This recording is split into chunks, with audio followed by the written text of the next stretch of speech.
Hello everyone, GoldenNova here. Damn, December sure was busy, huh? And January's already on its way out. We had so much to do during Dual Terminal month, including a new living lore of Dual Terminal, hint hint, that we completely skipped over our 60k milestone. Thank you all again so much for showing your support, and I think it's time we did another special subject. You see, names have power.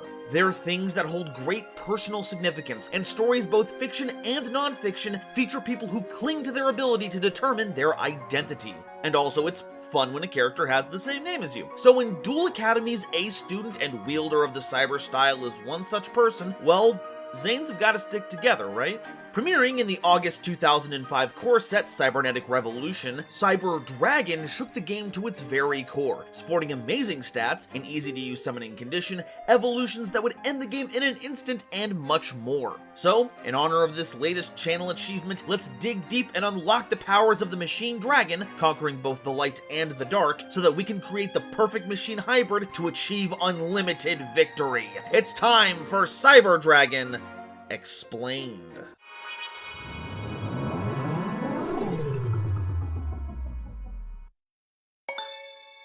Today's episode is brought to you by my lovely patrons, as well as the wonderful people over at Dragon Shield. Get the sleeves as strong as dragon scales and save 5% on your order by using coupon code GoldenNova at checkout.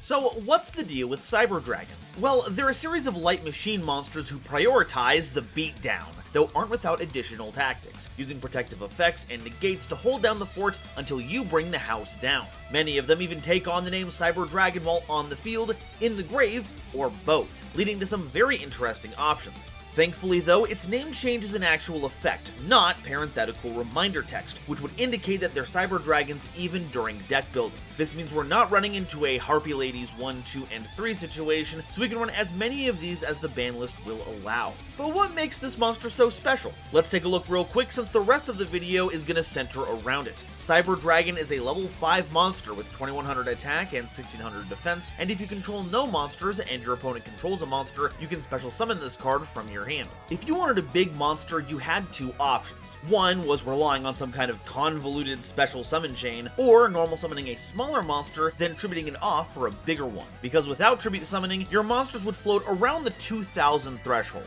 And if you did tribute, you risk that investment getting swept away by any kind of removal. Then, Cybernetic Revolution happened, and everything changed. Suddenly, going second had a big upside. Should our opponent commit to any monster on their turn, you can special summon Cyberdragon for free right out of your hand while maintaining your regular normal summon, letting you deal with their field and adding a bit of extra damage. But this would cause a knock-on effect that would have outrageous ramifications moving forward. Not only was the ability to out just about any normal summon a huge shift in how people evaluated card choice, it made one tribute monsters stronger. Now that you can set up and perform it all in one turn, Monarchs got that much more powerful, letting you use their powerful on-tribute summon effects with ease. Once synchro monsters were added to the game, Cyberdragon was the perfect non-tuner material to help make all the format's power cards, being just the right size to pair with level 3 tuners to make monsters like Stardust, Archfiend, and nerdier Archfiend. There's an entire other video's worth of info about how Cyberdragon changed the game, and it actually exists. If you want more information on this, I would highly recommend checking out the Yugioh, who has a fantastic series of videos about the history of the game. Start from 2005 and keep going from there, and you'll learn some wild facts about everyone's favorite mecha noodle. Cyberdragon Hers is a level 1 monster with 100 attack and defense, and if this card is special summoned, you can make this card's level become 5 until the end of the turn. Also, you can't special summon monsters for the rest of the turn, except machine monsters. And if this card is sent to the grave, you can add one other Cyberdragon from your deck or grave to your hand, but you can only use one effect of this card per turn, and only once per turn. But that shouldn't be a problem. We'll hardly ever be special summoning this and needing its level modulation. We have plenty of other ways to get to our rank 5s. The key effect here is fetching a Cyberdragon, and this is where things get interesting. It only gets Cyberdragon, not a monster with Cyberdragon in its name. This means that when you fetch from the deck, you're only ever getting the original Cyberdragon. But because many of our monsters change their name to Cyberdragon once they hit the grave, those become viable options, letting you recycle your utility monsters after using them as fodder for some kind of tribute, discard, link summon, the whole 9 yards. This has been a pretty fantastic addition to the deck since release, helping to keep your card economy healthy and your options flowing, making it a hearty inclusion. Cyberdragon Natcher is a level 1 monster with 200 attack and defense, whose name becomes Cyberdragon while on the field or in the grave. You can discard one other monster to special summon this card from your hand, and if this card is normal or special summoned, you can target a machine monster with 2100 attack or defense in your grave and special summon it. Also, you can't special summon monsters for the rest of the turn except machine monsters. This is one of our more recent pieces of support and goes a long way towards establishing our linked plays. You can pitch one of those monsters with 2100 attack or defense, then pull it right back out of your grave on summon, all without using your normal summon. And while we do have plenty of on-theme choices, the only thing we're locked into is machine special summons, giving us a wealth of options to choose from. This monster's got a talent for swarming. You could say they have a knacked for it. Cyberdragon Core is a level 2 monster with 400 attack and 1500 defense, and when this card is normal summoned, you can add a Cyberspeller trap card from your deck to your hand. If only your opponent controls a monster, you can banish this card from your grave to special summon a Cyberdragon monster from your deck, but you can only use one effect of this card per turn, and only once per turn. This was released in the Cyberdragon structure deck and is one of the reasons why it was so good. We'll be going over all these cyber cards this can fetch later in the video, but let's just say you aren't wanting for good options. And while in the grave, it applies a kind of Cyberdragon summon, getting new monsters under the same conditions as OG Cyberdragon right from the deck. And unlike hers, you can grab any member of the theme, giving you some more great options when you need to make a comeback, even if it is just to fetch the opponent's Ash Blossom. And of course, we can't forget its classic combo with Machine Duplication. Because it's under the attack threshold for that card and is treated as Cyberdragon while on the field, that means you get 2 original dragons for free. It's the most obvious joke I could make, but it's earned the sentiment. This monster really is the core of our strategy. Proto-Cyberdragon is a level 3 monster with 1100 attack and 600 defense, whose name becomes Cyberdragon while on the field. Not in the grave, only the field. This was a pretty early card that was meant to help give us more copies of the original Cyber Snake because the first fusion monsters required that monster specifically, so feeding 3 of them into End Dragon was a lot easier when you had more than 3 copies to work with. They also made for good fodder when utilizing Cyberdragon's big design mishap, but they'll get their own segment real fast. And that's really all there is to them. No interesting applications, no wild history. It's just a monster with as little frills as you can get without being a straight up normal monster. Less of a pro-toe and more of a noob trap. Armored Cybern is a level 4 Wind Union monster with 0 attack and 2000 defense with the usual Union monster text, equipping to either a Cyber Dragon or a fusion monster that lists Cyber Dragon as material that you control. Once per turn, while equipped to a monster by this effect, you can target a face-up monster on the field, and the equipped monster loses exactly 1000 attack, even if this card leaves the field, and if it does, destroy that target. Yes, as light machines, Cyber Dragons are entitled to their requisite Union monster, though this one being a wind feels like a design error, not gonna lie. Giving the theme hard removal isn't nothing, but as a deck that thrives on its attack power to close out games quickly, using attack as the currency is a little clunky. So clunky, in fact, that they had to make a recent retrain to replace it. It may be a wind monster, but that was certainly one harsh burn. Cyberdragon Joie is a level 4 monster with 1500 attack and 1000 defense, and if this card attacks an opponent's monster, it gains 300 attack during the damage step only. Once per turn, you can reveal a spell card in your hand, and this card's name becomes Cyberdragon until the end phase, though thankfully it still counts as Cyberdragon while in the grave regardless. But that's about its only saving grace, because it really just boils down to being a slightly better Proto-Cyberdragon. No 2 ways about it. Cyberdragon Dry is a level 4 monster with 1800 attack and 800 defense, and when this card is normal summoned, you can make all Cyber Dragons you currently control become level 5, but you can't special summon monsters during the turn you activate this effect except machine monsters. And if this card is banished, you can target a Cyber Dragon you control, and it can't be destroyed by battle or card effects this turn. Now, we do have a way to banish this card on demand. More on that later in the video. So this can be used to keep one of our Cyber Dragons safe, but remember, that monster has to have the original name for it to work. Other than that, the level modulation is kinda cool, but if we aren't spending a special summon on Hertz, you best believe we aren't wasting a normal summon on Dry. That makes 2 level modulation effects that we've passed over, but can we go for 3? Cyber Dragon Veer is a level 4 monster with 1100 attack and 1600 defense, and if you normal or special summon a Cyber Dragon except during the damage step, you can special summon this card from your hand in defense position. And while on the field, each Cyber Dragon you control gains 500 attack and defense. Which is pretty funny, because once it benefits from its own boost, it actually has original Cyber Dragon's reversed stats. This is a pretty spiffy extender, giving you an extra body whenever you summon any of your Cyber Dragon doppelgangers. It's actually very specific about that. This means you can't summon this alongside many of our extra deck monsters, but that's kind of an edge case you don't have to worry about. The important distinction is that it actually only applies to Cyber Dragons.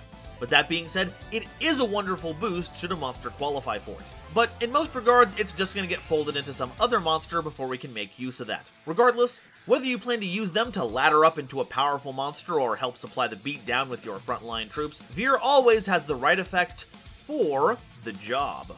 Tuned Cyber Dragon is a level 5 monster with 2100 attack and 1600 defense, can be special summoned from your hand if your opponent controls a monster and you control no monsters, cannot attack the turn it's summoned, and while you control Toon World and your opponent controls no Toon monsters, this card can attack your opponent directly.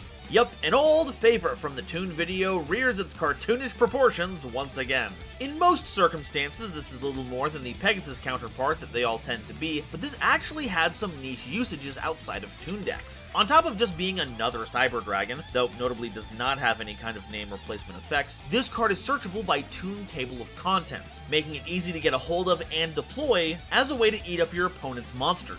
Bit of a spoiler here, but while Chimera Tech Fortress Dragon requires you to use original Cyber Dragon, Mega Fleet only needs an on-theme monster, letting you fuse up monsters in the extra monster zones while getting you a free fusion. So if you were any deck that wanted to get rid of your opponent's monster in the extra monster zone without spending many resources, you could just play Toon Table of Contents, search out Toon Cyber Dragon as needed, special summon it, and then contact fusion it away. It's very niche, and with the change to Master Rule Revision 4, only specific decks will play in a way where this matters, but know that you'll always have this very funny pick at your disposal.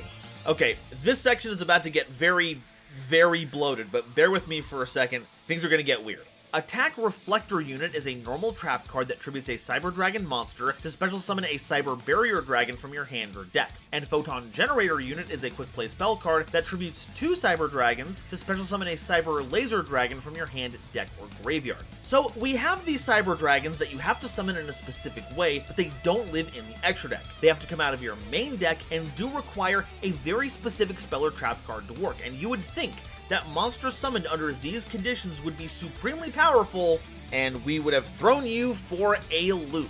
Cyber Barrier Dragon is a level 6 monster with 800 attack and 2800 defense that can't be normal summoned or set, and cannot be special summoned except with Attack Reflector Unit. Once per turn, while this card is in attack position, your opponent's next attack is negated. You don't choose it, it's just the next attack. And Cyber Laser Dragon is a level 7 monster with 2400 attack and 1800 defense that also can't be normal summoned or set, and this one must be special summoned by the effect of Photon Generator Unit. And once per turn, you can destroy a monster with attack or defense equal to or higher than the attack of this card. This means that Laser can deal with basically anything, either by battle or its own effect, but why does it have a restriction on it at all at that point? I mean, you pay 3 cards to get this onto the board, for crying out loud. But hey, at least it has removal. At least Laser Dragon has an attack stat to be proud of. Barrier Dragon was just made to suffer. It's got a huge defense stat, but the only way it can negate attacks is by keeping it in attack position, leading it to be run over by, anything worthwhile. Now, the sting of spending real Cyber Dragons on these is mitigated a bit if you think about using Proto Cyber Dragon, because their only shtick is being Cyber Dragons on the board, but that just means you're playing all these bricks, the unsummonable monsters, the otherwise unusable spells and traps, just to get out these, at best, mid monsters. And honestly, everything's a tiny Cyber Dragon nowadays anyway, so there's not really a point. Now, to give credit where credit is due, this is actually an interesting design space to explore in Cyber Dragons, especially since the extra deck wasn't as expansive as it was now. When it came to making distinct monsters and ways to get those monsters, we didn't have a lot of choices. But I hope too raw that the lessons learned in this experiment help them to avoid doing stuff like this in the future. Heck, they don't even have the good sense to be counted as Cyber Dragon anywhere. Despite what it says on their card names, these do not deserve the title of precious little units. Malefic Cyber End Dragon is a level 10 dark monster with 4000 attack and 2800 defense that can't be normal summoned or set, and must be special summoned from your hand by banishing a Cyber End Dragon from your extra deck. There can only be one Malefic on the field, other monsters you control can't attack, and if there's no field spell on the field, destroy this card. This one's more of a Malefic card than a Cyber Dragon one. It has little to no synergy with the rest of our theme, except being a much easier to summon 4K beatstick, but without piercing battle damage, you're getting a big body for relatively minor bonuses. Heck, the whole point of the deck is to fight with a bunch of your monsters, and attack with a lot of them. Being restricted to only fighting with one kinda defeats the purpose. Oh, and on top of that, this also isn't treated as a regular Cyber Dragon anywhere. This is like the energy of Cyber Dragon, but in an opposite direction, so, I guess good job on getting that part of the assignment done, Paradox. Alright, we've covered all the main deck Cyber Dragons, now it's time to explore the extra deck, and all the fierce creations that lie within. Though it should be noted that we no longer assume these monsters get to change their name to Cyber Dragon anywhere. Chimera Tech Rampage Dragon is a level 5 Dark Fusion monster with 2100 attack and 1600 defense, requiring 2 or more Cyber Dragon monsters as material, and a fusion summon of this card can only be done with the above fusion material. When this card is fusion summoned, you can target spell or trap cards on the field up to the number of fusion material used for its summon and destroy them, and once per turn you can send up to 2 Light Machine monsters from your deck to the graveyard, and if you do, for each monster sent, this card gains an additional attack during each battle phase this turn. So at the very least, when this hits board, it's a Twin Twister, gives you a double Foolish Burial, and gains extra attacks that do not need to be on monsters. Good Lord, this card is powerful. It's easy to summon, has an immediate impact when it hits the field, its aggro and setup all rolled into one. Heck, you can send hers and any other Cyber Dragon that takes on its name, letting you trigger hers to get that monster, so it's effectively also Rhoda for Cyber Dragons. And you know we're grabbing core off that for the free Cyber Spell or Trap search. This card is a menace and does for modern Cyber Dragon what Twin Cyber Dragon did for the old guard, despite looking like what happens when you leave a couple of Cyber Dragons lying around together. Eventually they'll get all tangled up. Chimera Tech Fortress Dragon is a level 8 Dark Fusion monster with 0 attack and defense, requiring Cyber Dragon and 1 or more machine monsters as material, and this card itself can't be used as fusion material. So having a big monster with 0 stats seems a little strange, but this is where things get good. It must first be special summoned from the extra deck by sending the above cards from either field to the grave. You do not use polymerization, and its original attack becomes equal to 1000 times the number of fusion material used for its summon. Yeah, that's right. You may have seen Contact Fusion before, but Fortress Dragon weaponizes it. From its printing all the way until now, any deck that ends on a hefty chunk of machines has to be wary of this, because at any point the opponent could drop just a single Cyber Dragon, or any of the monsters that take on its name, and eat up that whole field without ever activating an effect, and not a single destruction left in their wake. And you end up with a monster that's at least 2000 attack that can really take over the game if your opponent overextended. And if all that wasn't enough to endear you to it, this easily has the goofiest design out of any Cyber Dragon monster. How do you fit all those mini Cyber Dragons into those discs? It just cannot be done!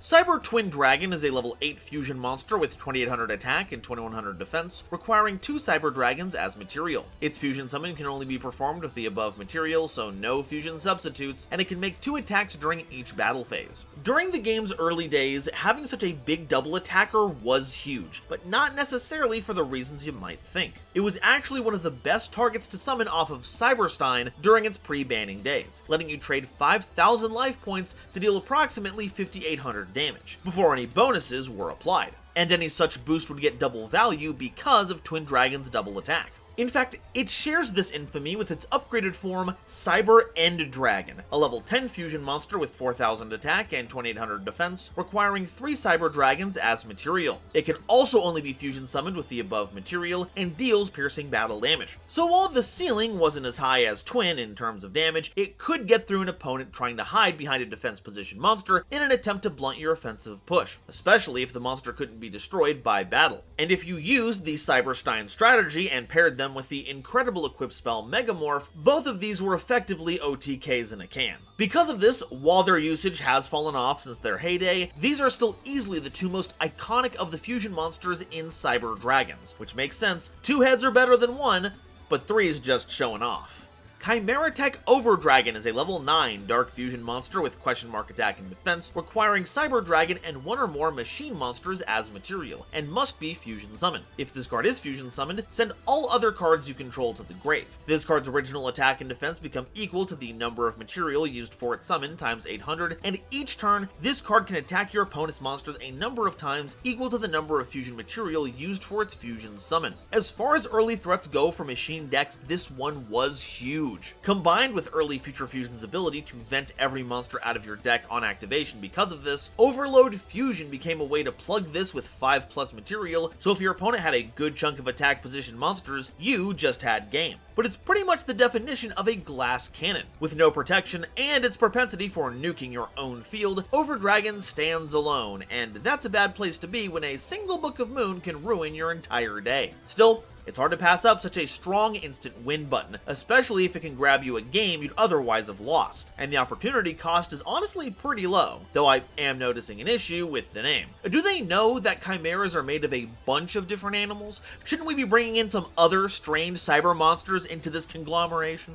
Chimeratech Megafleet Dragon is a level 10 Dark Fusion monster with 0 attack and defense, requiring a Cyberdragon monster and one or more monsters in the extra monster zone as material. It cannot be used as fusion material, and must first be special summoned from your extra deck by sending the above cards from either field to the grave, and the original attack of this card becomes 1200 times the number of material used for it. We got a bit of a teaser for this back when we talked about Toon Cyberdragon, but here it is, a Fortress Dragon for the modern era. Back when Master Rule 4 was at its height, it was guaranteed that the EMZ would be filled with at least one monster or another, and so Megafleet showed up as an answer to deal with any monster that made its home there, be it powerful towers or an annoying enabler. However, this did not lead to the kind of explosive usage as Chimeratech Fortress Dragon had. Even allowing you to use its other forms didn't really help much because the baseline quality for playable monsters at that point in the game meant that not everyone was just teching in Cyber Dragons for the hell of it. However, as an on-theme option, this is pretty good, giving you a way to pull a mini Fortress Dragon maneuver depending on your matchup. It's kinda like having a very specific kaiju that lives in your extra deck, and that's not to be discounted, but I am concerned about its ability to act as effective air suppression. It seems to have a big pair of wings, but it's largely being held up by magnetic flotation rings, and those things get smashed more than you might think, so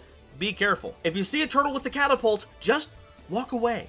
Cyber Eternity Dragon is a level 10 fusion monster with 2800 attack and 4000 defense, requiring a Cyber Dragon monster and 2 machine monsters as material. If you have any number of machine fusion monsters in your grave, your opponent can't target this card with card effects, nor can they destroy it with card effects, and if this fusion summoned card you control is sent to your graveyard by an opponent's card, you can special summon a Cyber Dragon from your hand, deck, or grave. You can also banish this card from your grave, and this turn, your opponent can't target fusion monsters you control with card effects. Also, they can't be destroyed by your opponent's card effects. This is another interesting piece of support that doesn't get a lot of glory, but does have a small niche. Despite it having reversed Cyber End Dragon stats, 2800 is still a pretty formidable attack stat, and getting another machine fusion into your grave to get the protections isn't that outlandish. Heck, you could use those effects to get this card straight into the graveyard, that way you can banish this to provide all of your fusions with its protections for a turn. It's not going to be anything more than a nifty option to summon off of some truly impressive fusion spells we'll get into later, and it's honestly kind of cool to see that, in an archetype all about offense, they now have a really solid defensive option. But, I don't know, Eternity? That's a bit long. Let's start with longevity and go from there. GoldenNova is a rank 5 Xyz monster with 2100 attack and 1600 defense, requiring 2 level 5 machine monsters as material. Once per turn, you can detach a material from this card, then target a Cyber Dragon in your grave and special summon that target. And once per turn, as a quick effect, you can banish a Cyber Dragon from your hand or face up from your monster zone to give this card 2100 attack until the end of this turn. And if this card in your possession is sent to the grave by an opponent's card effect, you can special summon a machine fusion monster from your extra deck. This was another addition from the Cyber Dragon structure deck, but never really got its time in the spotlight. True, it turned any 2 regular Cyber Dragons into well, two Cyber Dragon-sized monsters, maybe you'd grab a core instead for the search, but it could also grow to monstrous heights thanks to its attack boosting effect, while making it very unhelpful for your opponent to remove it via card effects, because then you'd have access to any of your good Cyber Dragon fusion monsters, as well as a few other goodies, not least of which being one of Zane's brothers Cyrus's big boss monsters, Barbaroid. A double attacker that negates the effects of what it fights on a 4K body ain't nothing. But that's really about the top end of this. Sadly, a lot of machine fusion monsters have restrictions keeping you from just ripping them out of your extra, but since one of them literally wins you the game, I guess it's fine.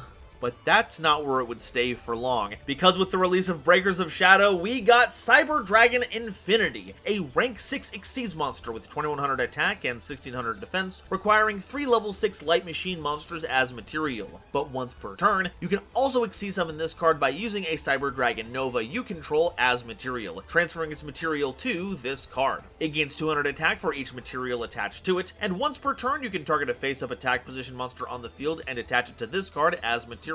And also once per turn, when a card or effect is activated as a quick effect, you can attach a material from this card to negate the activation, and if you do, destroy it. So if Cyber Dragon changed the game back in GX, Infinity did something similar for extra deck monsters during Arc V. Any deck that can string together 2 level 5 machines? I don't know what's going on. The script just says, after that.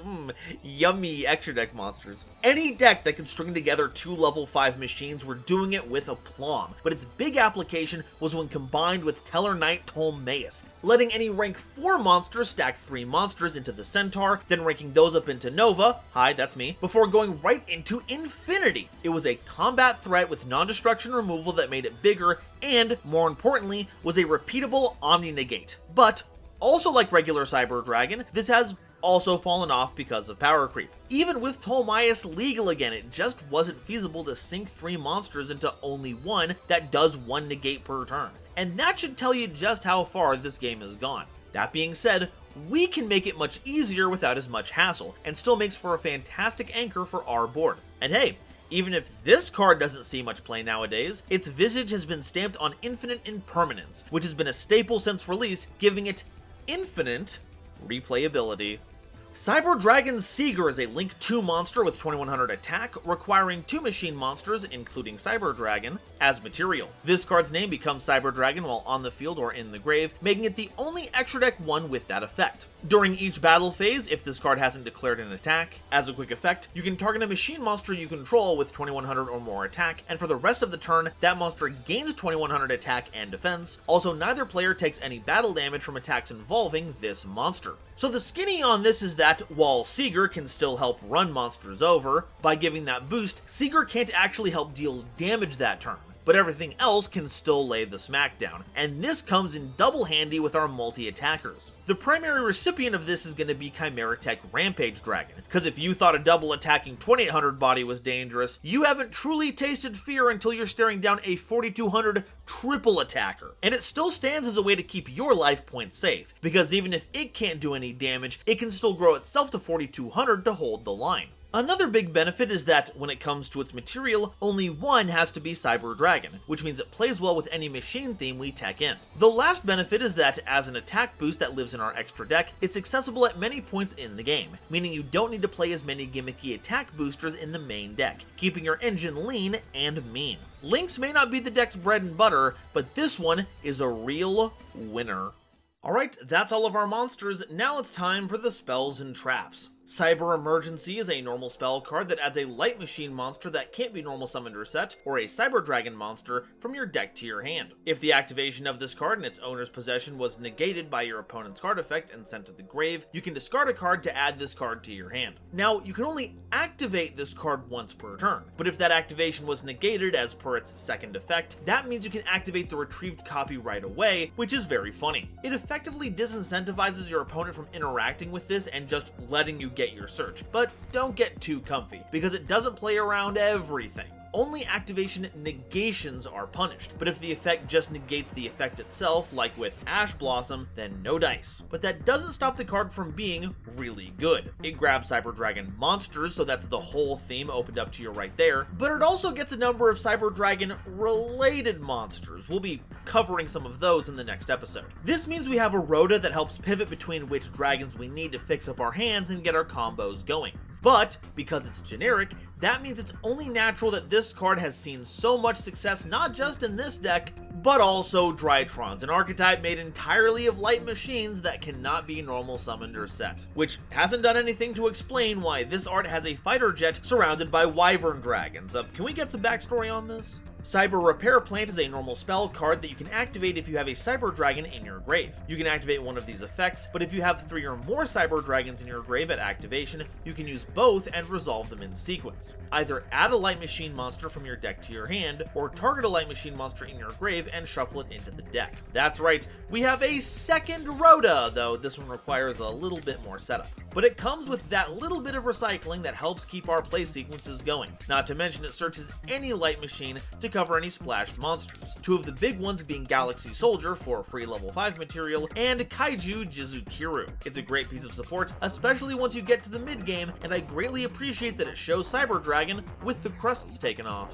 Cyber Rev System is a normal spell card that special summons a Cyber Dragon from your hand or grave, and it can't be destroyed by card effects. Take note that this only summons Cyber Dragons, so it's only getting the OG out of your hand, but any of the name mimickers in grave are valid targets as well. The art even gives you a little hint. If it works for hers, it works for Rev System. And then they get Effect Destruction immunity, because why not? This saw some pretty widespread play back in TOS format as one of the game's 1-card Orchest combos. You'd normal summon Core, grab Rev System, link Core into Almirage, then play that Rev System to get back the Core, because it is treated as Cyber Dragon in the grave, and there you go, that's 2 monsters with different names, making a Nightmare Link monster going into Mermaid, and I have a whole Orchest video for that if you want the rest of that combo. But that's not the extent of its usefulness, at least for us, because we're looking at a non-once per turn Monster Reborn, and while very few of our boss monsters are Cyber Dragons themselves, Seeger actually is, so we can bring it back as either a powerful damage enabler or as Link 2 material for other monsters, to say nothing of the value we get off of reborning Core, hers, or Naxter.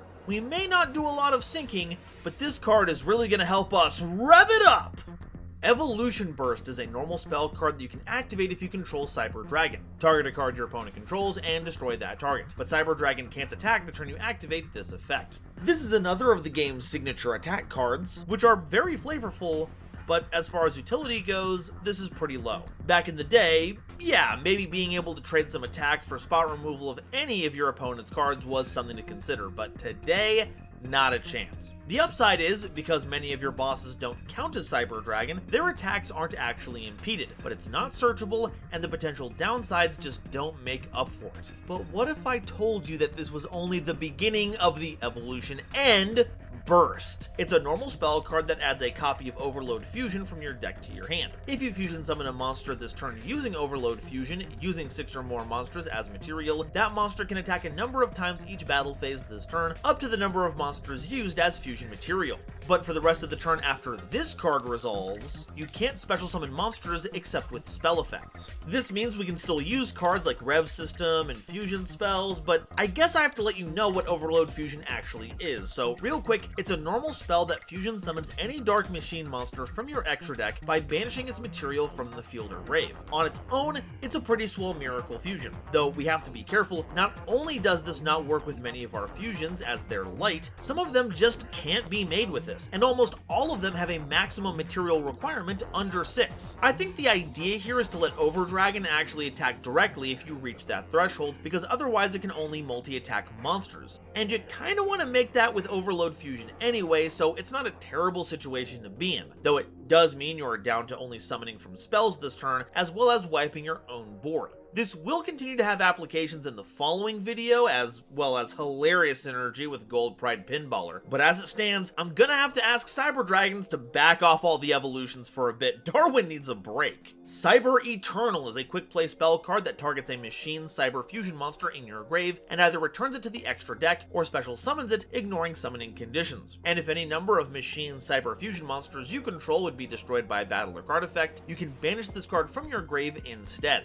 Effectively, this is a reborn for our big monsters, but remember, even if it ignores summoning conditions, they have to have been summoned properly first. But what's funny is, our on-theme fusion monsters don't actually have any effects that would keep them from being summoned with generic revival cards. So ignoring the summoning conditions is going to be much more important to the Cyberdarks that make up the bulk of next episode, but does mean we still have a quick play reborn for both, with an extra layer of destruction protection on top of it to keep your bosses safe. Combine that with searchability via core, and you've got yourself a pretty safe investment. Nothing lasts forever, but with Cyber Eternal, you can get pretty close. Cyberload Fusion is a quick play spell card that fusion summons a fusion monster from your extra deck that lists a Cyber Dragon monster as material by shuffling the fusion material listed on it into the deck from among your cards on the field and or face-up banished cards, but monsters you control can't attack for the rest of the turn except fusion summoned monsters. Now this is a game changer. A lot of banishing goes into modern Cyber Dragon plays, so being able to shuffle all those back for a big monster is keen, especially Rampage Dragon, because you only need the 2 as a base, with more material giving you more back row removal, to say nothing of the fact that it takes Cyber Dragon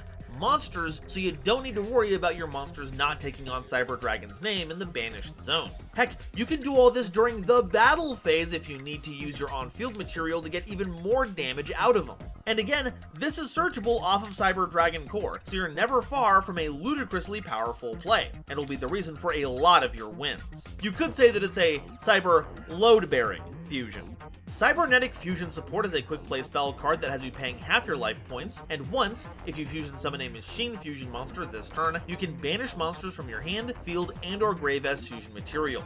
That's a steep cost, but it's basically chain material in a usable fashion. Remember just a moment ago when we said there was going to be a lot of banishing? Well, this card is going to be a part of it. There's hardly a limit to what we can do with this outside of having to make a machine fusion, which we were going to be doing anyway. So we could bin a ridiculous number of monsters for the summon of Chimera Tech Overdragon, then use Cyberload to scoop up all that material to make Rampage Dragon. This is a deceptively powerful card, turning any of our fusion effects into a win condition all its own. And raw help us if an effect like this leaks out into other mechanics. I do not want to see Cybernetic Link support. Cybernetic Zone is a quick play spell card that selects a face-up machine fusion monster you control and banishes it until the end phase of this turn. When it returns to the field, double its attack, but during your next standby phase, destroy it. This is, not it, Chief. Blinking out to avoid interaction is one thing, but because this puts it on a timer, it's not exactly going to let you keep that monster. Heck, the way the phases are established, you'll never get to take advantage of the double attack in the battle phase. Now, you can provide destruction protection to keep the monster on board, and if you just passively have that, then this gets a little better. But if you have to jump through hoops to make this work, it's gonna take you out of the experience, which is the opposite of being in the zone.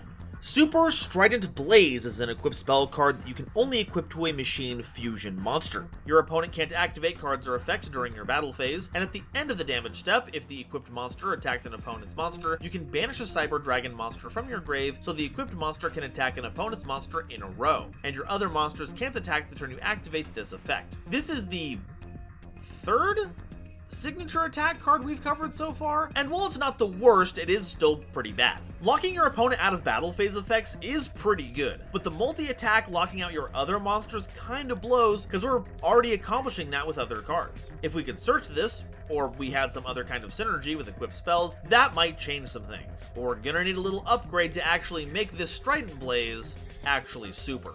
Cybernetic Overflow is a normal trap card that has you banishing Cyber Dragons with different levels from among your hand, grave, and or face-up field, then destroying an equal number of cards your opponent controls. And if this card on the field is destroyed by a card effect, you add a Cyber Speller trap card from your deck to your hand. This promotes a play pattern where you hold this as long as possible, waiting for your opponent to try and pop this to get the most value, then retaliating with a huge Retributive Blast. It plays to the multiple levels of monsters you'll be using, acting as a kind of Sword Soul Blackout or Icarus attack with upside.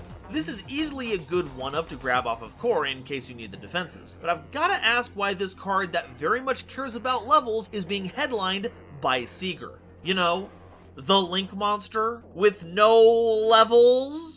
Cybernetic Revolution is a normal trap card that tributes a Cyber Dragon to special summon a fusion monster from your extra deck that lists a Cyber Dragon monster as material, but it can't attack directly and is destroyed during the end phase of the next turn. This is kinda funky. Once again, grabbing this off of core does set this up all on its own, because it has the name, and while you can't attack directly, you can still do some heinous damage with cards like Twin or End if your opponent has the monsters to fight them, but then you lose it if you don't close it out. I feel like we have quicker and stronger ways to deploy our extra deck threats, so I'm gonna give this one a pass. I just hope it doesn't have any hard feelings over that. I am gonna have to look at it every time I try to find the core set, Cybernetic Revolution. Cyber Network is a continuous trap card that's destroyed during the third standby phase after activation. Once per turn, if Cyber Dragon is on the field, you can banish a Light Machine monster from your deck, and when this card is sent from the field to the grave, special summon as many banished Light Machine monsters as possible, and if you do, destroy all spell and trap cards you control. Monsters that are special summoned by this effect can't activate their effects, and you can't conduct your battle phase the turn you activate this effect. This is kinda cool, but is a bit too clunky to see modern play. The idea is that you're loading up your banished zone with Cyber Dragon so that once this pops, you get a boatload of monsters. And because it grabs all banished Light Machines, not just ones banished by its own effect, you can still special summon cards that you banished before activating this card. The problem is all the drawbacks. You have to give up all your back row. Admittedly, this will combo with Cybernetic Overflow, but that's a big ask. Keeps you from using the battle phase if this triggers on your own turn, and you don't even get to activate any of their effects on the field. Honestly, this is more trouble than it's worth, which is what the designers must have thought as well, since this is another example of them just reusing card art. Though I do think this is an example of it actually working. They do have a little filter on them so it looks like a real database of Cyber Dragon forms, so I'll give this one a pass, but I've got my eyes on you. Cybernetic Hidden Technology is a continuous trap card, and when an opponent's monster declares an attack, you can send to grave a Cyber Dragon you control, or a fusion monster you control that lists Cyber Dragon as fusion material, then target the attacking monster and destroy that target. This is just an old piece of bad support. There's not much else to say here. After the first activation, it's completely telegraphed and doesn't really help keep your monsters safe regardless, it just trades them. Honestly, give this one a wide berth. It turns out that the tech is hidden because it was all made of sand.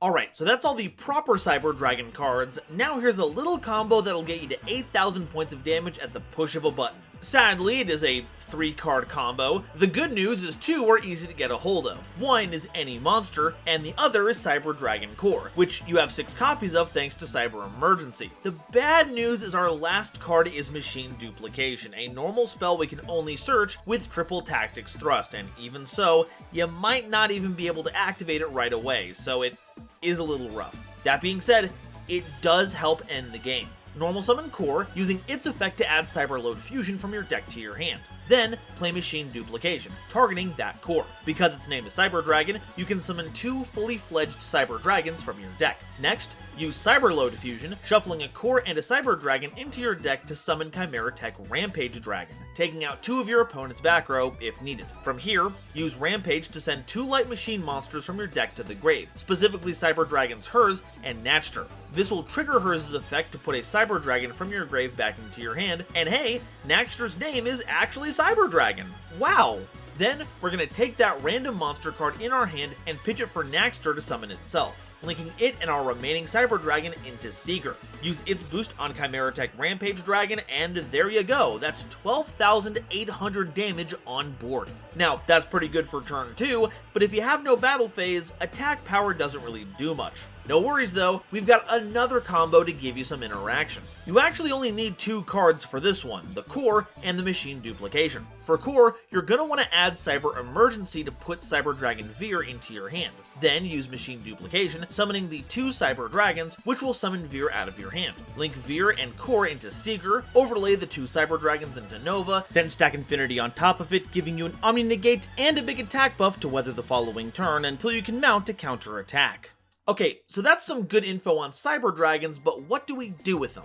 Well, having a bunch of battle-oriented monsters means we want to be on the beatdown as much as possible. This means aiming to go second, playing as many equalizers as possible to reduce our opponent's options while we set up our OTK, as well as including countermeasures against methods our opponent will try to use to stop us. We'll also want to keep a small defensive suite on hand, we can't go second all the time, and with cards like Infinity and Overflow helping to turn the tides, we have a good chance of making it to the battle phase. So what can we play to help them out?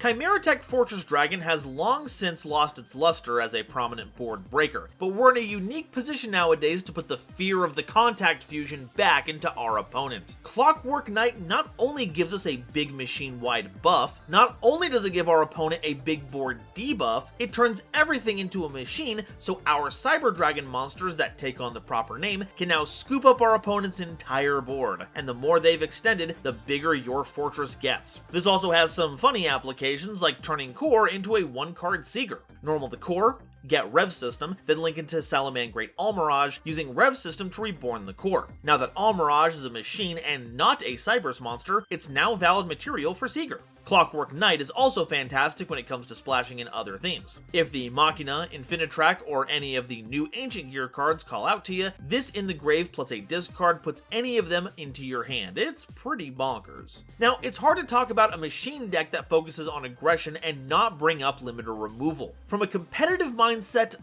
I can't really recommend this card anymore. All it does is provide an admittedly large stat boost that can close out a game out of nowhere, but it doesn't generate any value. We already have plenty of safer and more consistent ways to generate damage, and if something goes wrong and you can't end the game, then you can say goodbye to your entire board shortly before your opponent smashes into you, thanking you for your open board. That being said, this card is rad as hell, so if you're looking for style points, this is easily the top choice. As a deck with a lot of prominent fusions, fusion deployment seems pretty nifty, but since we lean on Xyz and Link monsters, shutting those off for a free Cyber Dragon isn't very forward thinking. A much better option is Fusion Armament. It pulls the monster from the extra deck or grave, and remember, a lot of our monsters are Cyber Dragon while in the grave. Sadly, it does shut off the effect, so we don't get a Natcher Summon or Core Search. Heck, their names even stop being Cyber Dragon because of that effect negation. This can still get you material for all kinds of extra deck summons, but you may want to consider just running Monster Reborn instead if that's a concern.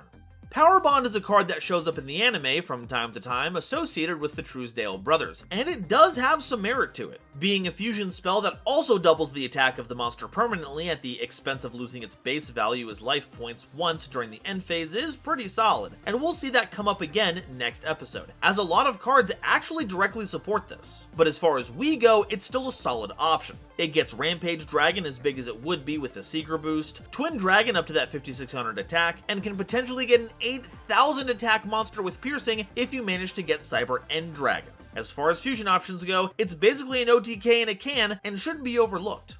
Born from Draconis is an interesting normal trap card that acts as kind of a Hail Mary. It lets any of our light machine monsters effectively become Cyber Eltanen, with you getting bigger stats the more you banish, and topping it off with a Tower's level protection. The problem is that the only Cyber Dragon that fits into this mold are Barrier and Laser, and while having a higher attack stat on Barrier isn't too shabby, making Laser as big as possible defeats its own purpose. Oh, and you know, you'd have to be stuck playing them. There are a number of other monsters that fit the bill for this, but we aren't really touching them, so suffice it to say, this card is kind of a dud on theme. This is a very new card at time of recording, so I'm not sure what its ramifications will be for the future, but Psychic Processor does seem interesting. As support for Psychics, Cybers, and importantly for us, machines, being able to e-telly this out at a moment's notice and then dropping 2 of our Cyber Dragons out of our hand is a great way to turbo out our plays without using our normal summon. Keep an eye out for this one, this is gonna get wild.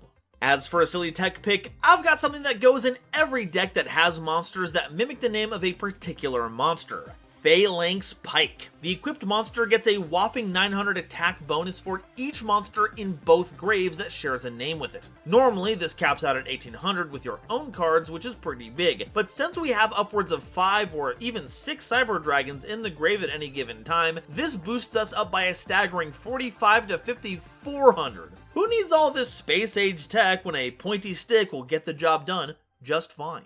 Alright, that's all the info we have on Cyber Dragons, but how does it stack up against the Nova scale? Novelty. When you're known as the monster that caused the first big paradigm shift in the game, I think a high novelty rating is warranted. It wasn't just that it had high attack, but its ease of summon, level, type, and attribute were all important factors in its initial and ongoing success, shaping the competitive world around it. And while the big body that negates wasn't a new concept by the time Infinity rolled around, it did set a new standard of power and accessibility. Cyber Dragon hasn't made quite as much of a splash in modern times, but its history speaks for itself, especially with all of the go big, go wide, and smash face strategies that have emerged in its wake. So Cyber Dragon gets a 5 in novelty. Objectivity.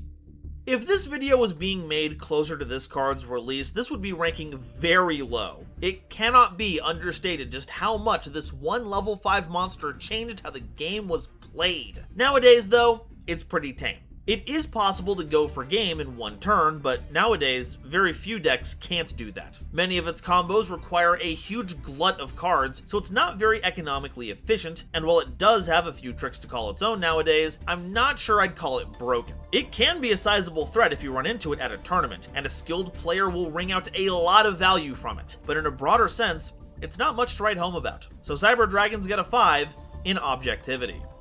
Versatility. On a similar wavelength, this would probably get a perfect 5 back in the day. No deck would say no to an easily summoned 2100 point monster that can be leveraged for tributes, synchro summons, the works. But versatility isn't just about if a card can be played in other decks, but if other decks even want to play it, and the niche Cyber Dragon occupied just doesn't exist anymore. All the things that it did were the things the game would grow into over time, and while it is the beneficiary of a wealth of machine support in the game, it's just not the same as it used to be. So right now, this card is a 2 in versatility. Awesomeness. Now, I'm not going to sit here and pretend otherwise. This deck rocks. It's got big monsters, big damage, cool designs, great infrastructure, a headlining place in the anime's history, multiple extra deck types, and did I mention that it does huge damage? I can't imagine a cooler theme to be piloting than this, so I'm going to be giving Cyber Dragons a 5 in awesomeness, giving it a total of 17 on the Nova scale, a well-deserved score. Hello everyone, GoldenNova here, and welcome back to part 2 of Zane Explained. This time around we'll be covering 2 more distinct categories of the cyber style. First, we'll be covering various cyber monsters that don't really fit under the dragon category, a section I'm affectionately calling the Chancellor Sheppard portion, and ending things off with the Cyber Art Reverse, the dark side of the style that seeks to grow and improve in power even at the cost of one's own health. Let's get started.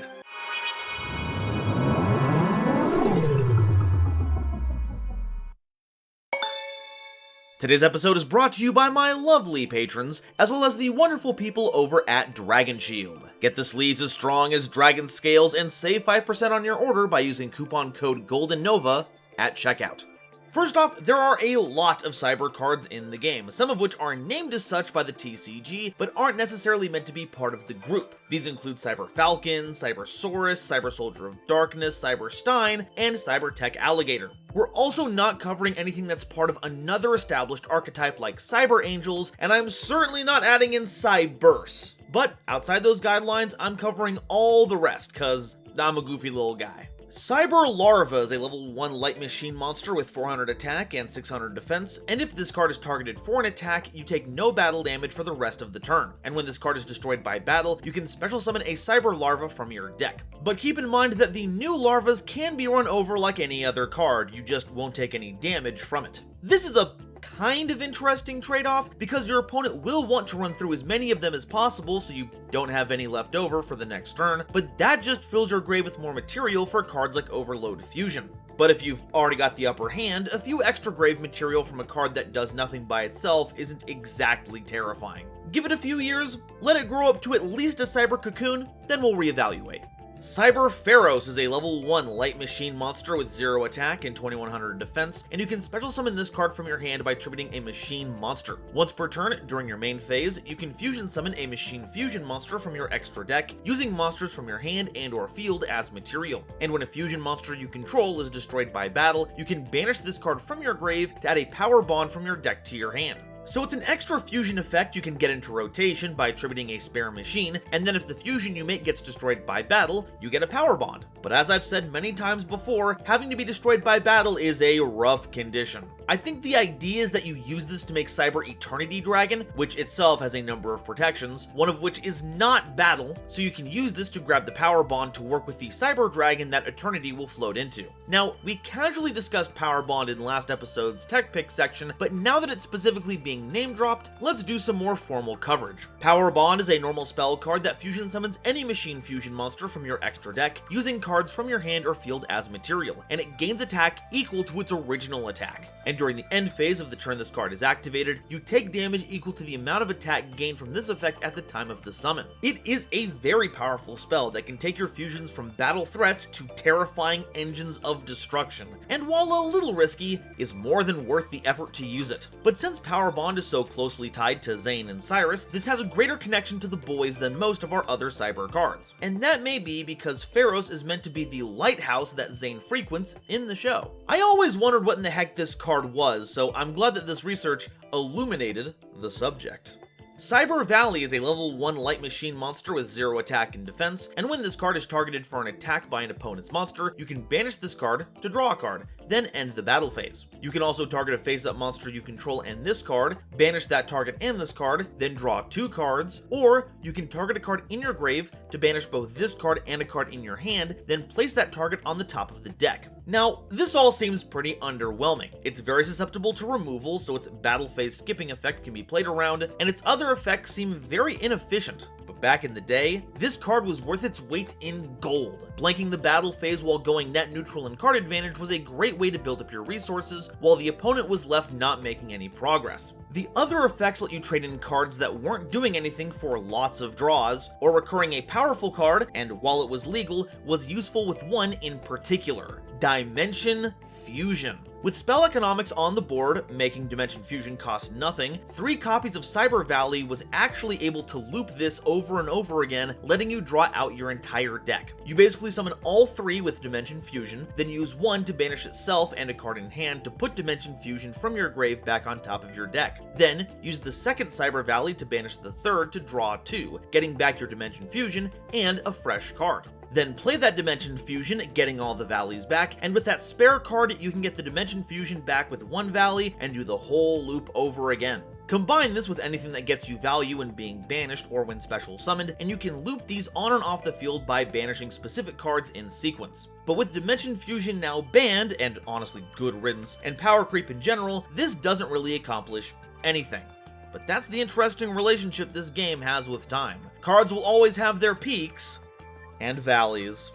Cyber Ouroboros is a level 2 dark machine monster with 100 attack and 600 defense, and when this card is removed from play, you can send a card from your hand to the grave to draw a card. So it wants us to use it for one of our fusion effects that banish, and for that, we get to rummage. It's goofy, but not particularly impactful, especially without any kind of infrastructure to really take advantage of. Like some kind of card that, when discarded, adds itself and a banished dark monster to your hand, then banishes a card from your hand, because at that point you could banish the Ouroboros to discard a card, to draw a card, then when discarded adds itself and a banished dark monster to your hand, then banishes a card from your hand, because at that point you can banish the Ouroboros to discard a card, to draw a card.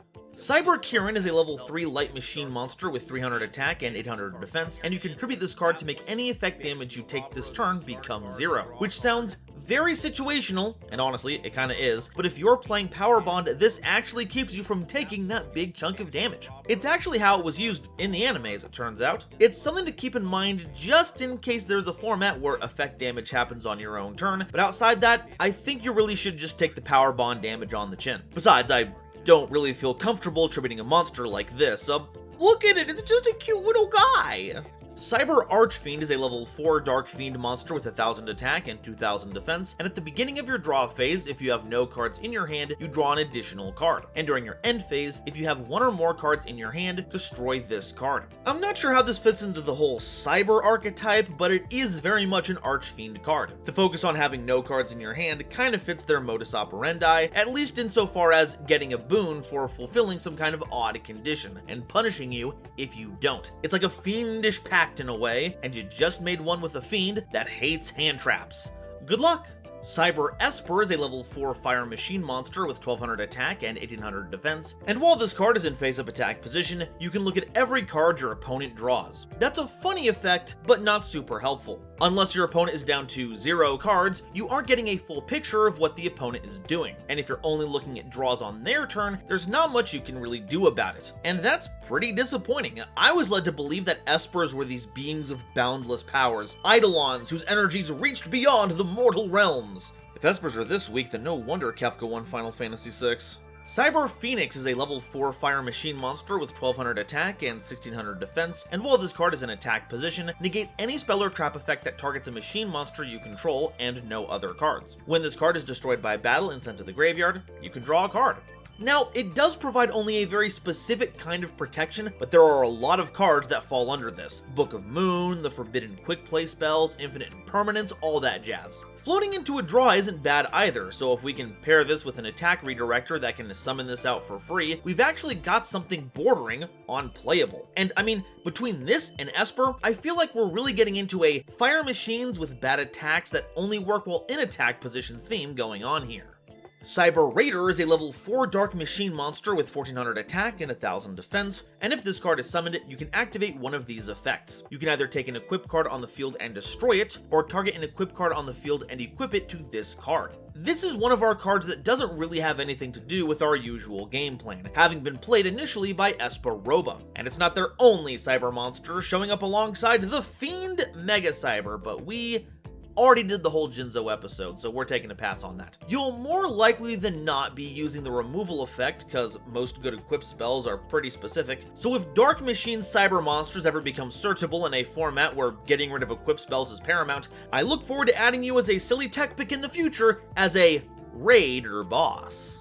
Cybernetic Cyclopean is a level 4 Earth Beast Warrior monster with 1400 attack and 200 defense, and if you have no cards in your hand, this card gains 1000 attack, putting it at an astounding 2400. That's pretty big. It's also the second cyber monster that benefits from having no cards in hand. I'm starting to think there might be another emergent theme showing up here. Looking forward to the time this becomes a viable search off of Tenki as a normal summonable answer to big monsters. For now, I'm stuck wondering if this is a retrain of Hitatsumi Giant, and if so, are we gonna get more retrains like this of other Kaiba monsters? I'd love to see what Cybernetic Sword Stalker is all about. Cyber Ogre is a level 5 Earth Machine monster with 1900 attack and 1200 defense, and as a quick effect, you can discard this card to negate a battle involving a Cyber Ogre on your side of the field, and it gains 2000 attack until the end of its next battle. It's so strange, but at least the boost lasts until its next battle, not at the end of that battle phase, so you'll at least have 3900 attack to work with on the crackback. It even has a card made specifically to summon this so you don't have to use a tribute. Byroad Sacrifice is a normal trap card that, if a monster you control is destroyed by battle, you can special summon a Cyber Ogre from your hand. It's so out there because this art is outrageous and it's stuck on this thing. Honestly, if you're even going to bother considering playing this card at all, you better run Polymerization too so you can, get this, summon its fusion monster. Cyber Ogre 2 is a level 7 Earth Machine fusion monster with 2600 attack and 1900 defense, requiring 2 Cyber Ogres as material. A fusion summon of this card has to be conducted with the above fusion material, and if this card attacks, it gains half the attack of the attack target during damage calculation only. That's right, it's got the Metal Morph effect. It's actually pretty strong. We see something similar to this with Borrelsaur Dragon, though that monster actually steals the attack, whereas Cyber Ogre 2 just gains it. It'll still be big, but it's just not the same. Nor is it anywhere near as accessible. Cyber Ogre is a strange card because it's got just enough investment to give us reason to believe that there could be another wave of support to appeal to the Chancellor Sheppard crowd, and honestly, I'm one of those people. Give me more cards like Byroad Sacrifice. I need to know how the heck all this ties together! Cybernetic Magician is a level 6 light spellcaster monster with 2400 attack and 1000 defense. Ooh, Monarch stats. And you can discard a card to target a face-up monster on the field, and that target's attack becomes 2000 until the end phase. This is actually a really good monster for its format. 2400 attack is really good for a 1 tribute monster and has an offensive effect that can be used in 2 important ways. One is to make your smaller monsters big, but this can also be used to make your opponent's bigger monsters smaller. If your opponent has a 3k monster, you can have Magician shrink him to 2k, and now you can just run it over. And it's also not once per turn, so as long as you have cards to discard, you can keep making changes. In fact, this means it's another cybernetic card that incentivizes you to empty out your hand. Devs, is there something you're not telling me? Cyber Dinosaur is a level 7 light machine monster with 2500 attack and 1900 defense. When your opponent special summons a monster from their hand, you can special summon this card from your hand, which is a big departure from the manga where a bit villain has this as an actual dinosaur monster that's summonable off of Double Evolution Pill of all things. This is kind of a goofy counter to Cyber Dragon actually, because its summon condition is exactly the kind of thing that Dino is looking for, which is also completely different from how it works in the manga. This thing is supposed to be able to attack directly. What kind of shoddy translation are they doing here? Cyber Eltanen is a level 10 light machine monster with question mark attack and defense that can't be normal summoned or set, and must be special summoned from your hand by banishing all light machine monsters from your field and grave. This card's attack and defense become the number of monsters banished for its special summon times 500, and if this card is special summoned, send all other face-up monsters on the field to the grave. This includes your own, but since you're banishing all your light machines anyway, it'll more than likely only hit your opponent's board. And thankfully, this sends, it doesn't destroy, so it's a very thorough piece of removal, and it can potentially get really big. Banishing 4 puts it at a respectable 2k, 6 gets it to 3k, and anything higher than that is gonna get ugly. And everything you banish is now valid fusion material to use with Cyberload Fusion. This is honestly a pretty solid tech card to have in your back pocket, especially since it's searchable by Cyber Emergency. Now, the real question is this monster more Gundam coded because of the bits, or more Gradius coded because of the big ship boss vibes going on here? Cyber Shadow Garden is a continuous trap card, and during your opponent's main phase, you can special summon this card as an effect monster, which will be a level 4 Earth Machine monster that's also still a trap card. It's got question mark attack and defense, because when an opponent's monster declares an attack that targets this card, Cyber Shadow Garden changes its attack and defense to match the attack and defense of the attacking monster. And once per turn, during your opponent's end phase, set this card in its owner's spell and trap zone. This is basically a combat deterrent. If they attack, it's gonna crash with whatever it fights. And if the attacker has a stronger defense, this will just absorb the blow. But wow, is this ineffectual. It's a very niche answer, getting rid of things that would otherwise be protected by targeting effects or destruction, but then your opponent has to run into this of their own volition. And if they have enough monsters, they can just choose to trade a smaller one in to get through. It doesn't even stay on the field to be used as material for another summon, for crying out loud. This has some utility in trap monster decks in combination with something like Imperial Custom, but that's about it. Honestly, all this is doing is making me more confused about how the Garden archetype is supposed to shake out. I'm starting to think it doesn't have a cohesive design. Cyber Summon Blaster is a continuous trap card, and each time any number of machine monsters are special summoned while this card is already phase up in the spell and trap zone, burn your opponent for 300 damage. It's not once per turn, so if you get a big summon turn set up, you can actually deal a hefty chunk of damage, so your offense doesn't have to be as beefed up to close out the game. If this was a continuous spell card and did anything helpful, this might see a lot of play actually, and I'd love to see what happens after you flip 3 of these and really shred your opponent's life points. But until then, I can't really recommend Blaster. I mean, I hardly know her! Alright, now that I've finished shepherding this flock, it's time to cover Cyberdark Style, a series of dark monsters that are either machine or dragon type. To start, we're going to cover these initial cards all at once, as they all tie together pretty closely, and all the future support is made specifically to bring these cards up to modern standards, and they have a lot of work to do. Let's just say these didn't exactly get the warm reception that Cyber Dragons did. Cyberdark Edge, Horn, and Keel are all level 4 machine monsters with 800 attack and defense, and when normal summoned, targets a level 3 or lower dragon monster in your grave and equips that monster to this card, gaining attack equal to the original attack of the monster equipped by this effect. And if they would be destroyed by battle, the equipped monster gets destroyed instead. And each one comes with their own unique effect. Edge can attack directly but deals half damage when doing so using that effect, Horn deals piercing battle damage, and Keel burns the opponent for 300 damage when it destroys a monster by battle. Now, you'll notice that all of these effects, suck. Granted, they can get pretty big with the right graveyard setup. A popular level 3 dragon to run was Hunter Dragon, who clocks in at a gnarly 1700, so these normal summons hit board at 2500, which does demand an answer. But you needed to have the grave setup first, they have little meaningful protection, and with these effects, they're little more than big vanillas. To say nothing of the fact that they were adding dragons to an otherwise machine deck, and guess which two types share very little synergy?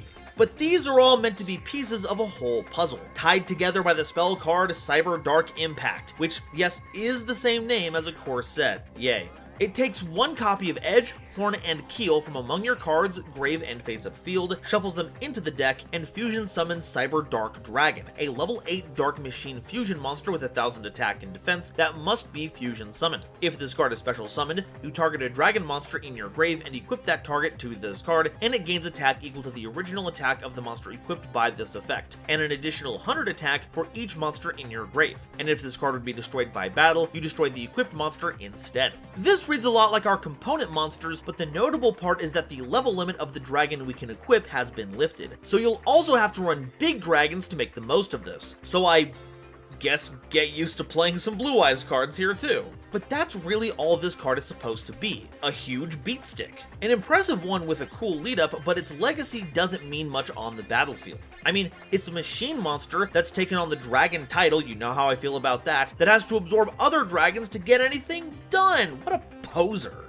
So that covers all the initial cards. Let's take a look at how future support attempted to update their firmware. Attachment Cybern is a level 3 light dragon monster with 1600 attack and 800 defense, and you can target a dragon or machine cyber monster you control and equip this card from your hand or field to it. While this card is an equipped card, the equipped monster gains 600 attack, and if this card is sent to the grave while equipped to a monster, you can target one other dragon or machine cyber monster in your grave and special summon it. So we attach this to anything from either the Cyber or Cyberdark line, give them a bit of a boost, and when this goes to the graveyard, we get a monster reborn. But the boost goes doubly well when our Cyberdarks equip it with their effect, because not only will they gain that 1600 base attack, they'll still get that 600 boost from attachment, making each of our Cyberdarks a 3000 attack normal summon. And yeah, despite its looks, this is a dragon. It's a pretty neat card that can be recycled with each of our Cyberdark normal summons, helping to keep your board stocked up. And look, they even remembered not to make it a wind this time. Technological progress sure is something, huh?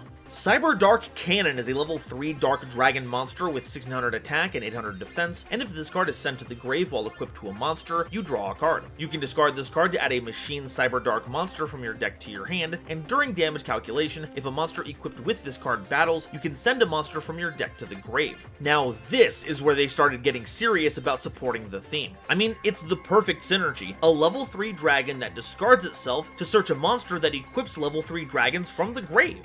Not only that, it activates a Foolish Burial on attacks, which basically means Edge is the best one to search since it can attack directly, not worrying about what monster it fights, helping to set up your grave even further, with a little draw in case things go sideways. And this isn't the only one they made. Cyberdark Claw has the same level, type, and attribute as Cannon, and if sent to the grave while equipped to a monster, you can target a Cyberdark monster in your grave and add it to your hand. By discarding it, you can add a Cyberdark spell or trap card from your deck to your hand, and during damage calculation, if a monster equipped with this card battles, you can send a monster from your extra deck to the grave. Now, isn't that something? There's all kinds of extra deck to graveyard tomfoolery you can get up to, but we have some specific ones that I can't wait to get into in just a bit. These two are basically the cornerstones of the deck, and while it doesn't make the original three any more exciting, it does give them some effects actually worth using, while also making sure they hit the board at the 2400 attack mark. It's been a long time coming, but it looks like Cyberdark Dragon has finally learned its lesson, doing everything it can to claw and scrape itself to this point for a chance to get its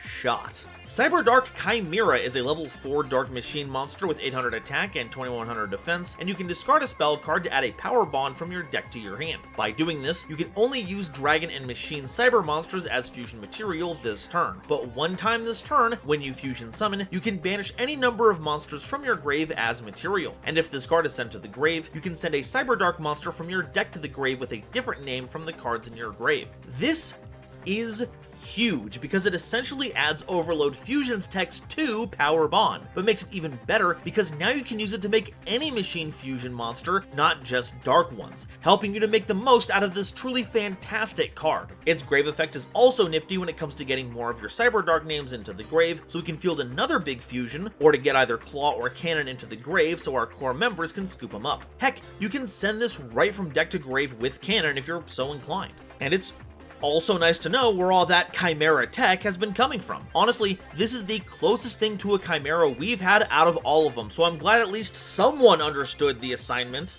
Cyberdarkness Dragon is a level 10 Dark Machine Fusion monster with 2000 attack and defense, requiring 5 Cyberdark effect monsters as material. It must first be fusion summoned, and if special summoned in any way, you can equip any dragon or machine monster in your grave to this card. It gains attack equal to the original attack of the monster equipped to it by this effect, and when your opponent activates a card or effect as a quick effect, you can send an equipped card you control to the grave to negate the activation, and if you do, destroy that card. Now, if you've played any current day Yu-Gi-Oh, this text might seem familiar to you, and that's because that last one is an even better version of the Fire Warrior staple, Immortal Phoenix Gearfried, but where that monster is a monster negate, we're an Omni negate. The rest also may seem familiar because this is like a giant upgraded version of the ineffectual Cyberdark Dragon. It's got a better base stat total, can choose from dragons or machines for the equip, which doesn't target by the way, and of course, there's the negate. Needing 2 more Cyberdarks is a little more costly, but not only do we have Overload Fusion to help, we have that Cyberdark Chimera getting us an upgraded Power Bond as well, which itself will guarantee that Cyberdarkness is a base 4K attack. This is a marked improvement over the original, and with our new effects that allow us to throw cards into the bin, it's arguably easier to access as well. And good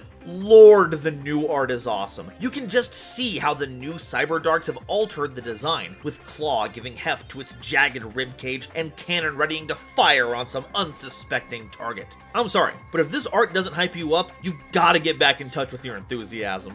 Cyberdark End Dragon is a level 12 Dark Machine Fusion monster with 5,000 attack and 3,800 defense that requires Cyberdark Dragon and Cyber End Dragon as material, and must either be fusion summoned or special summoned by tributing a level 10 or lower Cyberdark Fusion monster equipped with Cyber End Dragon. It's unaffected by your opponent's activated effects, and once per turn, you can equip a monster from either grave to this card, and this card can attack a number of times each battle phase, up to the number of equipped cards equipped to it. Here it is, the union of the Cyber Styles 2 halves, and it does not disappoint. It's a 5,000 attack towers that can multi-attack, notably not restricted to monsters, and is a surefire way to win the game. The only question is, how do we summon this? I mean, getting out not just 1, but 2 big bosses that have substantial material requirements is abysmal. Thankfully, we're gonna have some spell and trap cards that'll help us out in this regard, so our main focus should just be getting out our Cyberdark Fusions onto the board, and those spells and traps will handle the rest, because once you do, it'll be the end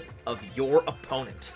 Cybernetic Horizon is a normal spell card that's always treated as a Cyberdark card. You can send 2 dragon and or machine cyber monsters with different attributes to the grave, 1 each from your hand and deck, to add a dragon or machine cyber monster from your deck to your hand, and if you do, send a machine cyber fusion monster from your extra deck to the grave. But you can't special summon monsters from the extra deck the turn you activate this card, except machine monsters, and this checks before and after you use it. So this is primarily how you're going to get Cyber End Dragon into the grave, while getting all your other pieces in the right place. While you can't control the card you have in hand to send to graveyard, you can control what you send to grave from your deck and what to add, and you have some fantastic options for both. The darks you can send include Cannon and Claw, so they'll be ready to be attached since you search one of your base Cyberdark monsters, but our bread and butter choice is going to be sending Cyberdark Chimera to the grave and adding Natchter to hand. Chimera will send another Cyberdark, and when we summon Natchter, well, it turns out Chimera is a machine monster with 2100 defense, so we can revive it, then use its effect if we have a spare spell or trap in hand to get a souped up power bond.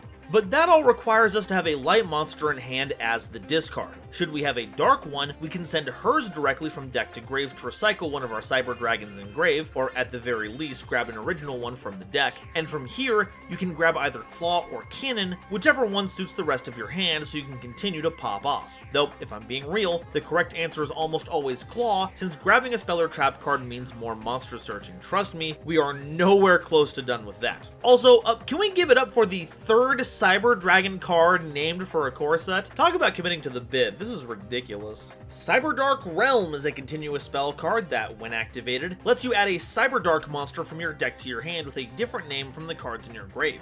During your main phase, you can, immediately after this effect resolves, normal summon a Cyberdark monster, and if you equip a monster from your grave by the effect of a Cyberdark monster that activated when normal or special summoned, you can equip from your opponent's grave instead. Now sadly, in most cases, that last effect isn't ever gonna be useful. Depending on the format, very few people are gonna be on dragons and machines, least of all ones that are level 3 or lower. And Cyberdark End, the one with the broadest equipability, already takes from both graves anyway.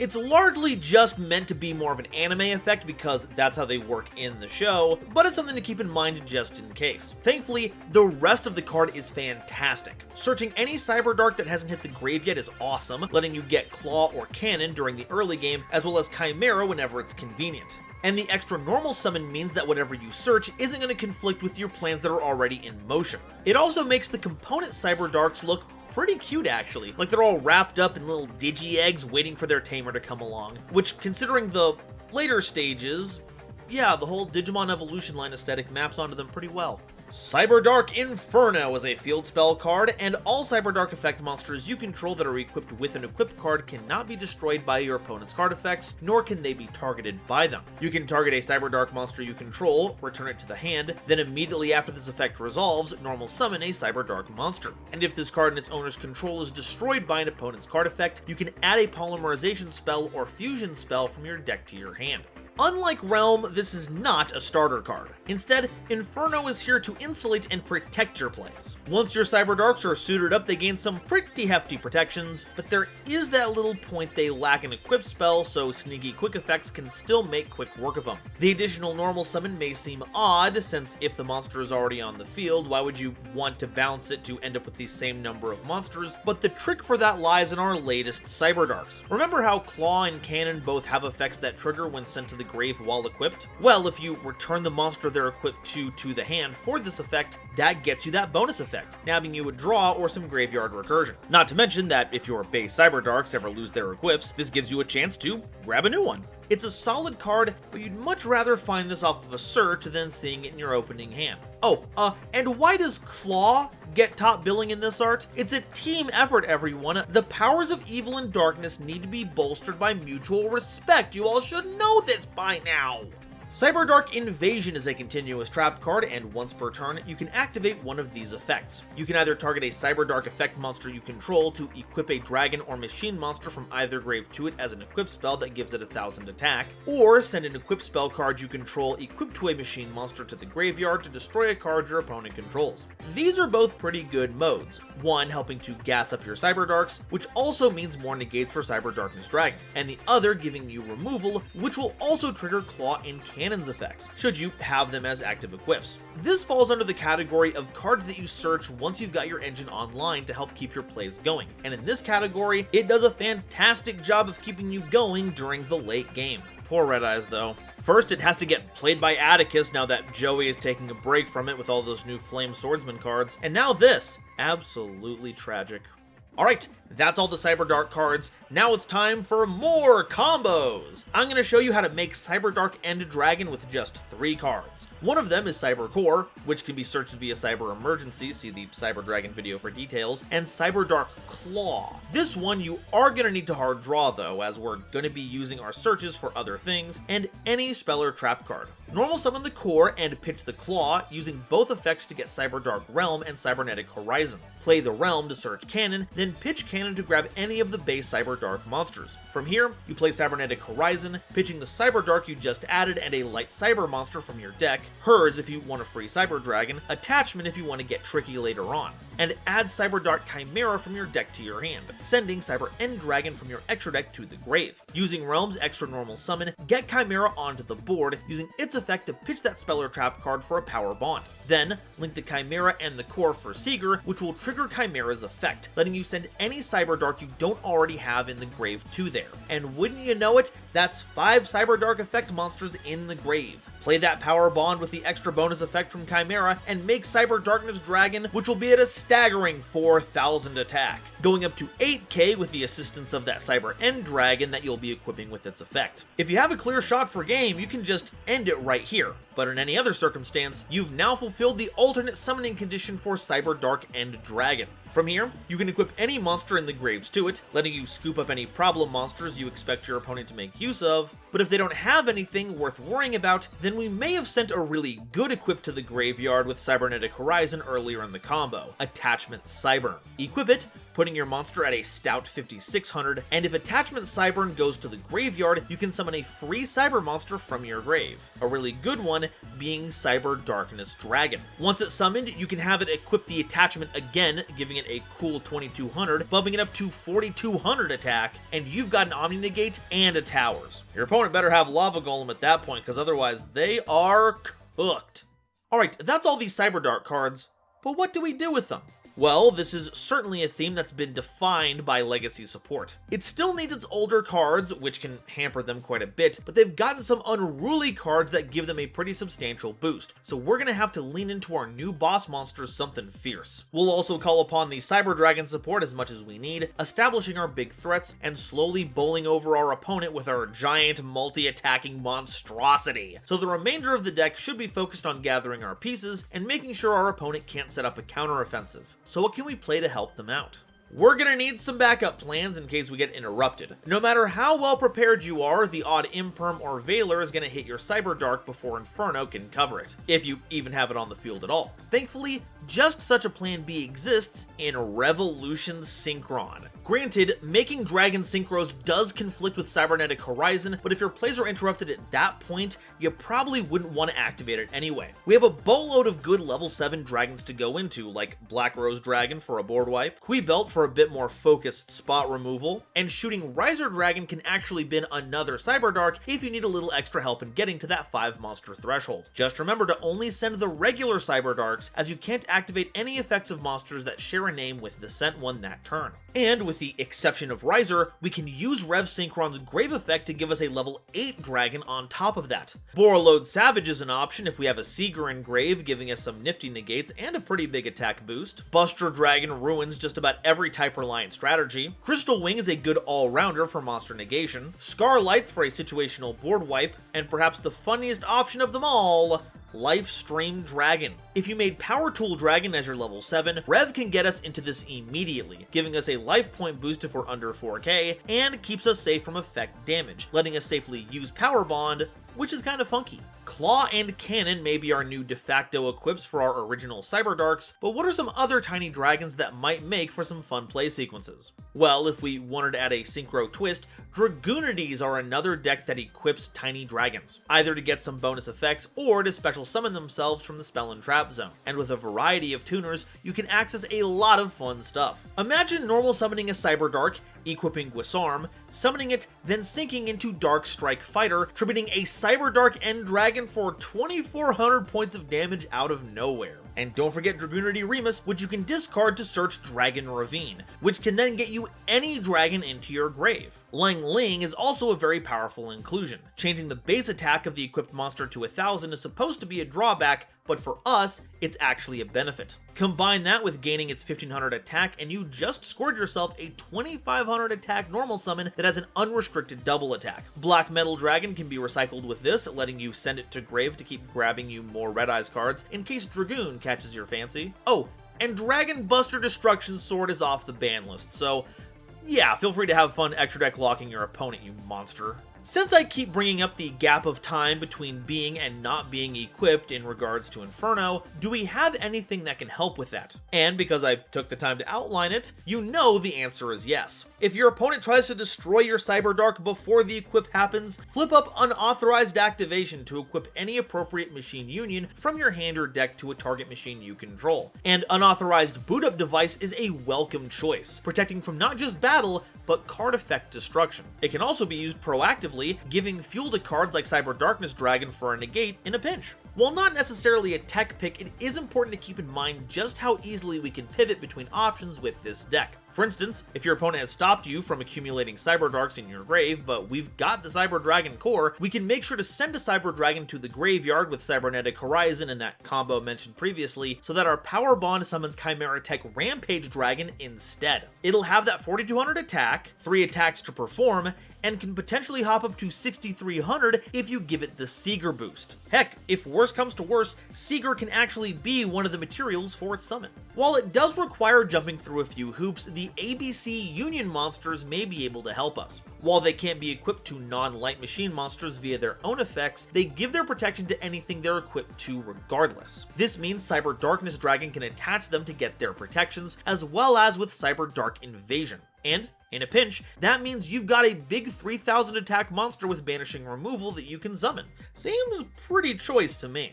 As for a silly tech pick, well, you may have noticed that despite its power, Cyberdark End Dragon does not preclude the usage of fusion substitute monsters. And while regular Cyberdark Dragon does have to be fusion summoned, Cyber End Dragon's only restriction is that it can't use fusion substitute monsters. So this section is actually twofold. 1, use fusion armament to pull Cyber End Dragon right out of the extra deck, and 2, run Assault Synchron, special summoning itself from your hand for free alongside any of your level 4s, make Muddy Mud Dragon, substituting the Cyberdark Dragon, and there you go. This even gets Cyber End Dragon into the grave in case you do the regular combo later. Alright, that's all the info I have on Cyberdarks, but how does it stack up against the Nova scale? Novelty. This was an interesting one to puzzle out because equipping monsters to other monsters at that point in the game was already design space that was being explored thanks to Union monsters. But Cyberdark kinda does it in reverse. Instead of the Union monster driving the mechanic, now it's the host monster forcibly grafting itself onto others, even giving them the same kind of protection text that Union monsters have. Now, both mechanics required a lot of updating to bring them up to code, but despite the blunder, I think a lot of what makes this deck unique ended up being recycled and polished for Dragoonity. It features tons of winged beasts using smaller dragons as equips to fuel their synchro climbing, and because they're dragons, they can be retrofitted onto Cyberdarks for crying out loud. Love 'em or hate 'em, Cyberdarks were kinda cooking, even if it was just a little bit. So Cyberdarks get a 3 in novelty. Objectivity. Much like their Cyber Dragon cousins, this deck has strong power plays that can run away with the game if given a chance. But those setups also require a lot of investment and get stonewalled by interruption very easily. But unlike Sidra, Cyberdark never really had a heyday to look back upon. That being said, their ability to equip cards from the graveyard does open up the Dragon Buster Destruction Sword lock, a floodgate that is very unfair to a lot of decks, so because of that, I do have to give Cyberdarks a 4 in objectivity. Versatility. Another reason they lacked the same kind of mass appeal is that they just don't mesh with other decks. They don't have a highly splashable powerful monster and need smaller dragons to function out of the gate, with bigger dragons providing fuel and potential bricks later on. It plays well with Cyber Dragon, but that's like saying that Vision heroes play well with Elemental heroes, so this theme gets a 1 in versatility. Awesomeness. Legacy support is difficult because you want to walk this fine line of making the cards worth playing in a more modern context, but don't want to make the old cards obsolete. The whole point is getting to use those nostalgic cards after all. So you can't make them too powerful, but despite the cool things the new cards enable, I don't think they push the envelope enough. The base Cyberdark design is already clunky, and the new trio of Cannon, Claw, and Chimera do their best to give them worthwhile effects, but if you can't find these new cards, you're stuck playing a deck that's been out of touch for a long time. Also, Personal nitpick, but Cannon and Claw being dragons does solve a big incongruity with the deck, but they're dragons in name only, kinda removing the theme from the concept of being a parasitic group of machines that latch onto dragons and sap them of their power. Our new bosses are powerful and impactful, but the stumbling blocks are sadly still there, and can make for some truly frustrating plays. So Cyberdarks get a 3 in awesomeness, giving them a total of 11 out of 20 on the Nova scale. And that's all I have to say about Cyberdarks and the Cyber style in general. I've been jonesing to cover them for quite some time, and while the cards never ranked amongst my favorite, like I said at the beginning of the Cydra video, when you share a name with a character and a thing you like, it's hard not to get a little attached. To say nothing of how historic the bloody things are. Thank you all for watching, not just this, but everything. And I can't wait to reach the next big marker for the channel. 75k is gonna be Blackwings, and who knows, maybe we'll do another mini milestone along the way. But in the meantime, I'd like to hear what you all have to say. Do you prefer Cyber Dragons or Cyberdark? Do you fancy yourself someone who walks the line between light and dark? Do you think Cyberdarks deserve another chance in the spotlight? And of course, which one of them is your favorite? There's a lot of great designs on display here, but honestly, something about Cyberdark Horn feels iconic. That array of horns is just stellar. Let me know your answers to all of these down below, and of course, if you haven't already, please make sure to like the video if you liked it, subscribe so you don't miss any future episodes, and share this video with somebody you know who loves Yu-Gi-Oh! It really does a lot to help me out.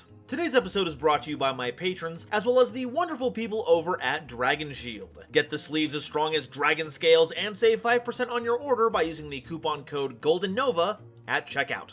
Today's episode was also brought to you by my lovely patrons, including this month's illustrious Quasar Commanders Sir Knight JCB and the Critic of Innocence, Nebula Navigators 3rd Dynasty, Ada Basilisk, Adam Zajdel, Andrew Newman, Kane Senpai, Christopher Fuss, Clockswork, Dark Dragon X830, Emony Chan, Eric, Aaron the World Breaker, Frankie, Garland Chaos, Green Knight, Gloomba 331, Great Big Pillock, Hairbear, Harry the Ominous Benefactor, Howling Zangetsu, Iron Zero, Iskander 711, Carp, Mana Charge, Marion James E. Picata, Mega Combi, Millennia Asta, Muzuki Clark, Nathan Vig, Natiel Lee Alexander, Orozco 09096, Panther J, Rebel King Lucifer, Red Eyes Jackalow, RJ the Jank Monarch, Sammy Haim,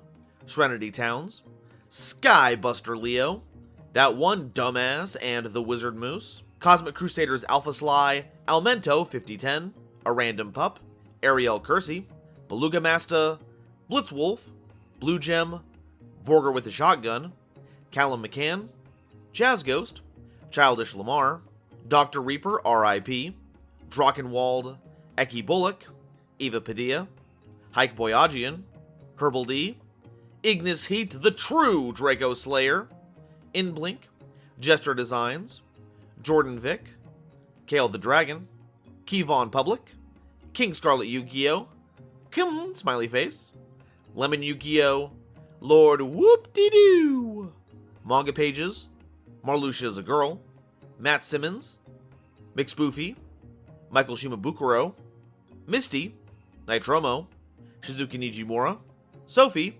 apparently, Stephen Williamson, Taylor Seymour, the legendary Raven, and Zal Dreka, as well as the wonderful Starlight Explorers you see on screen now. If you'd like to help me in my journey to cover all of Yu-Gi-Oh's archetypes, get my videos early, be a part of these credits and other awesome perks, it would mean the world to me if you would check out the link to my Patreon in the description or consider joining as a YouTube member. And if you missed out on part 1, make sure you get caught up with Cyber Dragon Explained, linked here. Thank you all so much for watching, and I'll see you next time. Bye-bye.